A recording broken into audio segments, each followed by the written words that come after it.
आज हम मैंगो के बारे में पूरा फुल डिटेल्स एकदम पढ़ेंगे।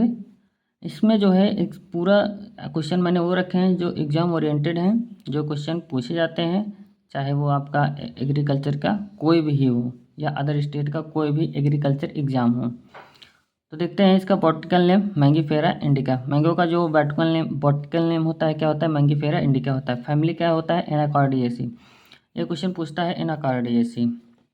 आप लोग कमेंट में बताइएगा एनाकॉर्डिएसी और किसका होता है। ओरिजिन की बात करते हैं, इंडो बर्मा रीजन है इसका। ओरिजिन क्या है? इंडो बर्मा है। टाइप ऑफ फ्लावर की बात करते हैं तो इसमें जो है मेल एंड हर्माफ्रोडिक फ्लावर पाए जाते हैं। मेल एंड हर्माफ्रोडिक फ्लावर पाए जाते हैं। एक होता है मेल, उसमें सिर्फ मेल ही रहेंगे। हर्माफ्रोडिक मतलब होता है उसमें मेल फीमेल दोनों एक ही फ्लावर के अंदर पाए जाएंगे, उसको हर्माफ्रोडिक फ्लावर कहते हैं। इसमें दो होते हैं, मेल में सिर्फ मेल रहेगा और इसमें हर्माफ्रोडिक में मेल और फीमेल दोनों एक ही फ्लावर के अंदर पाए जाए, उसको हर्माफ्रोडिक फ्लावर कहते हैं। टाइप ऑफ पॉलिनेशन, इसका टाइप ऑफ पॉलिनेशन हम देखते हैं तो इसका क्रॉस पॉलिनेशन होता है। क्या होता है? Cross pollination. किसके द्वारा होता है? House fly. ये क्वेश्चन बहुत ज़्यादा आता है कि मैंगो में किसके द्वारा परागण या पॉलिनेशन होता है? हाउस फ्लाई के द्वारा होता है। अब फ्रूट टाइप की बात करते हैं, ड्रूप या अस्टिल होता है। ड्रूप या अस्टिल, अस्टिल जो है इसके हिंदी में कहते हैं, और ड्रूप हम लोग याद करेंगे ड्रूप, क्योंकि इस समय जो है हिंदी में ही लिख के आता है ड्रूप। और मैंगो का जो नेक्स्ट क्वेश्चन देखते हैं, mango fruit contain highest vitamin A. जो मैंगो का फ्रूट होता है उसमें सबसे ज़्यादा विटामिन ए पाया जाता है। कितना पाया जाता है? 4800 आयु पाया जाता है, 4800 आयु पाया जाता है। International unit followed by papaya. इसके बाद जो होते हैं पपाया में पाया जाता है लगभग 2020 आयु पाया जाता है। International unit.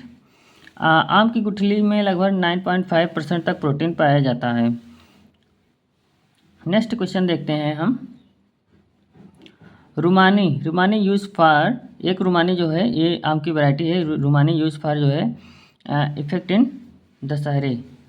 जो दशहरी के लिए जो डॉर्फ नेस्ट लाता है, यानी उसको बौना बनाने के लिए हम रुमानी का उपयोग करते हैं। दशहरी में किसका उपयोग करते हैं? रुमानी का उपयोग करते हैं रूट स्टॉक के लिए। Ideal temperature for mango cultivation. जो मैंगो कल्टीवेशन के लिए आइडियल टेम्परेचर होना चाहिए 24 से 27 अंश सेल्सियस होते हैं। पके आम को स्टोर करने के लिए ऑप्टिमम टेम्परेचर जो होता है 13 अंश सेल्सियस होता है। ये क्या होते हैं कि इनको हम ज़्यादा चिलिंग पॉइंट पर नहीं ले जा सकते हैं, और 13 सेल्सियस से अगर हम तापमान कम कर देते हैं तो ये सड़ना शुरू कर देते हैं। इसमें जो है चिलिंग इंजरी हो जाते हैं।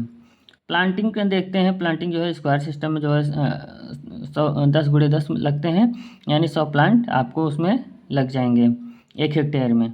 अगर हम हाई डेंसिटी प्लांटिंग की बात करें, हाई डेंसिटी आम्रपाली जैसे हो गए 2.5 से 2.5 मीटर के स्क्वायर मीटर में लगते हैं, लगभग ये 1600 पौधे 1 हेक्टेयर में हो जाते हैं।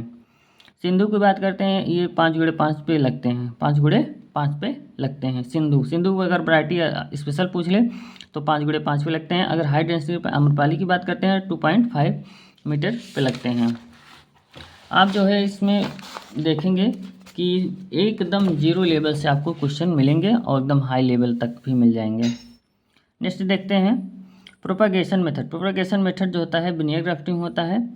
ये पॉपुलर है नॉर्थ इंडिया में। नॉर्थ इंडिया में क्या पॉपुलर है? Veneer grafting. इनार्चिंग क्या होता है? विनियर मतलब वी आकार के, ऐसे कट लगाएंगे वी आकार के, उसमें हम जो साइन लेते हैं उसको हम रूट स्टॉक में फिट कर देते हैं। इनार्चिंग क्या होता है? दो पौधे को आपस में मिला देते हैं, दो पौधे को आपस में सटा करके उसको बार को हटा करके सटा के उसको बांध देते हैं, फिर उसको क्या कहते हैं? इनार्चिंग। इनार्चिंग ये कहाँ फेमस है? महाराष्ट्र में फेमस है और कोकन रीजन में फेमस है।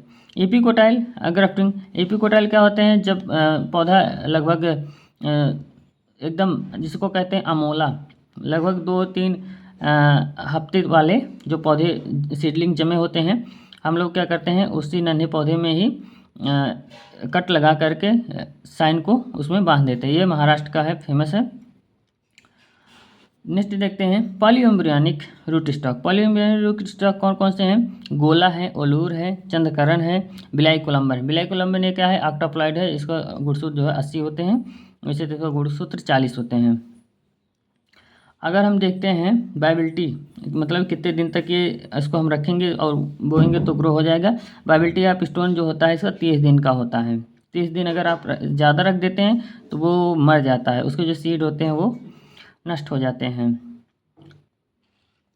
जो सागरिका वैरायटी है, Sagarika is a mango root stock. जो ऐसा पूछा जाता है सागरिका का उपयोग क्या करते हैं, तो रूट स्टॉक के लिए सागरिका किसकी वैरायटी है, मैंगो की वैरायटी है। और जो हेड बैक इन मैंगो करते हैं, हेड बैक मैंगो डन नवंबर दिसंबर में करते हैं। जैसे क्या होता है कि जब इसमें जो है फल फ्लावर थोड़ा कम आने लगते हैं और पेड़ थोड़ा सा क्या होता है बुढ़े हो जाते हैं, तो उनको जो है जुवेनाइल अवस्था में लाने के लिए, फिर से नई अवस्था में उनको जवानी बनाने के लिए हेड बैक कर देते हैं। तो जो उसमें से नए डाली निकलते हैं, जो नए डाली निकलेंगे तो फिर उसमें क्या होते हैं फ्लावर और फ्रूट ज़्यादा लगते हैं। वैरायटी की बात करते हैं तो जो कैनिंग वाले वैरायटी हैं, अल्फांसो होता है और दशहरी, ये दो जो है हमारे कैनिंग के लिए उपयोग किए जाते हैं। म्यूटेंट की वैरायटी कहते हैं रोजका और हिडन है, रोजका हिडन। एक्सपोर्ट की बात करते हैं केसर है और अल्फांसो है। केसर और अल्फांसो ये दो जो है हम एक्सपोर्ट के लिए ज़्यादातर उपयोग करते हैं, ज़्यादा एक्सपोर्ट केसर और अल्फांसो का होता है। वैरायटी एंड पॉपुलर रीजन, जो वैरायटी हैं वो कहाँ पर ज़्यादा किस रीजन में पॉपुलर है, तो अल्फांसो जो है जिसको रत्नागिरी कहते हैं, ये महाराष्ट्र की फेमस वैरायटी है। गुलाब खास जो होता है ये बिहार का है। गुलाब खास कहाँ का है, बिहार का है। और तोतापरी ये हमारा कहाँ का है, कर्नाटक का है। तोतापरी कहाँ का है, कर्नाटक का। नेक्स्ट क्वेश्चन देखते हैं हम। ये बिलाई कोलम्बन जो होता है अक्ट्राप्लाइड होता है, इसका गुणसूत्र जो है 80 होता है, रूट स्टॉक के लिए उपयोग किए जाते हैं। ये पॉली एम्ब्रियोनिक होते हैं, यानी एक बार अगर एम्ब्रियो इसका जर्मिनेट हुआ और किसी कारणवश ये नष्ट हो गया एम्ब्रियो उसका, जैसे एक गुठली है, गुठली में से एक बार निकला पौधा छोटा सा और किसी कारण वो टूट गया, तो उसमें जो है दोबारा से ही उसमें से जर्मिनेट करने की क्षमता होती है, दोबारा से उसमें हम सीडलिंग प्राप्त कर सकते हैं। तो इसमें किस में पाया जाता है, बिलाई कोलम्बन में ये पाया जाता है। नेक्स्ट देखते हैं वैरायटी एंड इट्स हाइब्रिड। ये क्वेश्चन बहुत आता है कि आम्रपाली किसका क्रॉस है, रत्ना किसका क्रॉस है, सिंधु किसका क्रॉस है, अर्का अनमोल। अब ये नए क्वेश्चन आने लगे हैं, अर्का अनमोल किसका है, साई सुगंधा किसकी प्रजाति है, ये सब अलग से अब क्वेश्चन आने लगे हैं। देखते हैं मल्लिका क्या होता है, नीलम गुड़े दसारी। मल्लिका नीलम गुड़े दसारी, आम्रपाली दसारी गुड़े नीलम। रत्ना जो होता है नीलम गुड़े अल्फांसो, और सिंधु क्या होता है रत्ना गुड़े अल्फांसो। सिंधु को क्या है RAS और नीलम गुड़े रत्ना गुड़े RNA। दसारी को DNA और मल्लिका किसे, तो 3 RNA RAS से इसको याद करेंगे। इसमें देखते हैं रत्ना गुड़े अल्फांसो से सिंधु बनेगा और नीलम गुड़े अल्फांसो से रत्ना बनेगा, और DNA से देखते हैं दसारी गुड़े नीलम से अल्फांसो बनेगा, आम्रपाली बनेगा। सेम ऐसे DNA RNA और RAS तीनों जो है अच्छे से याद कर लो ना। और मल्लिका का सभी इसको पता ही रहता है, नीलम गुड़े दसारी। अगर पूछता है कि आम्रपाली का जो बैक क्रॉस हुआ था, जैसे आम्रपाली जो जिससे बनी है जिस प्रोजनी से, अगर उसका बैक क्रॉस कराएं तो कौन सी बनती है, तो इसको यहाँ पर कर देंगे, इसको यहाँ मेल फीमेल को चेंज कर देंगे तो क्या बन जाएगा मल्लिका। अगर मल्लिका में से हम दसारी को और नीलम को चेंज करते हैं तो क्या बनता है आम्रपाली। नेक्स्ट देखते हैं